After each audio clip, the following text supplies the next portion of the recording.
নমস্কাৰ, মই পাৰ্থপ্ৰতিম দাস। আজিৰ এই যি আমাৰ ব্ৰহ্মপুত্ৰ কলা মহোৎসৱ 2025ৰ মই অসমৰ কোঅৰ্ডিনেটৰ হিচাপে আছোঁ আৰু ইয়াতে আমাৰ ৰাষ্ট্ৰীয় আৰু আন্তঃৰাষ্ট্ৰীয় দুটা পৰ্যায়ত আমাৰ প্ৰতিযোগিতা আৰু লগতে মহোৎসৱ অনুষ্ঠিত হৈছে আৰু এই প্ৰতিযোগিতা আমি দুদিনীয়া কাৰ্যসূচীৰে অৰ্থাৎ 25 আৰু 26 দুইদিনীয়া কাৰ্যসূচীৰে আমি অনুষ্ঠিত কৰিছোঁ আৰু প্ৰায় 200তকৈও অধিক ছাত্ৰ ছাত্ৰী ইতিমধ্যে জইন কৰিছে আমাৰ ইয়াতে আৰু আমাৰ প্ৰতিযোগিতা যিহেতু চলি আছে আৰু লগে লগে মহোৎসৱৰ যিমানখিনি পাৰ্টিচিপেণ্টছ আছিলে সকলোৱে নৃত্য পৰিৱেশন কৰি আছে আৰু এনেদৰে এটা সুন্দৰভাৱে আমি চলাই যোৱাৰ এটা চেষ্টা চলাইছোঁ। আৰু হয়, আমাৰ নগাঁৱৰ লগতে আমাৰ সমগ্ৰ অসমৰ আৰু লগতে অসমৰ বাহিৰৰ ছাত্ৰ ছাত্ৰীও আহিছে। অলপ আগত আপোনালোকে দেখা পাইছে যে একদম ধুবুৰীৰ পৰা আহিছে, অসমৰ একদম সিমূৰৰ পৰা আমাৰ ছাত্ৰ ছাত্ৰী আহিছে, লগতে অসমৰ বাহিৰৰ পৰাও যথেষ্ট ছাত্ৰ ছাত্ৰী আছে। সকলো আজি আহিছে আৰু লগতে কাইলৈও আছে, অলপ আহিব। আধুনিক নৃত্যৰ প্ৰতি প্ৰাধান্য বেছি দিয়া হৈছেনে?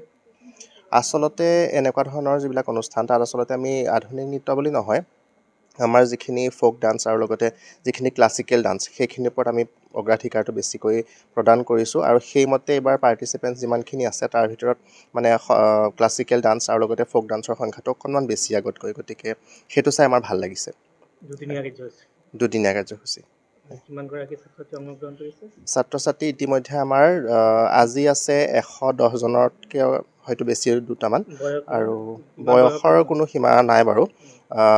আমাৰ কেটেগৰী ৱাইজ আছে, বয়স অনুযায়ী কেইবাটাও কেটেগৰীত ভগাই দিয়া হৈছে আৰু সকলো বয়সৰ ছাত্ৰ ছাত্ৰীয়ে অংশগ্ৰহণ কৰিছে। অকল নৃত্যৰে নহয় আচলতে, গীতৰ লগতে ইনষ্ট্ৰুমেণ্ট, কবিতা সকলোখিনি আমাৰ পেইণ্টিঙৰ আছে, পেইণ্টিঙৰ কেইজনমান ছাত্ৰ ছাত্ৰী আছে। অলপ পিছত পেইণ্টিংটো আৰম্ভ হ'ব, গতিকে আমি গোটেইখিনি বস্তুৱেই সামৰি লৈছোঁ আচলতে ইয়াতে।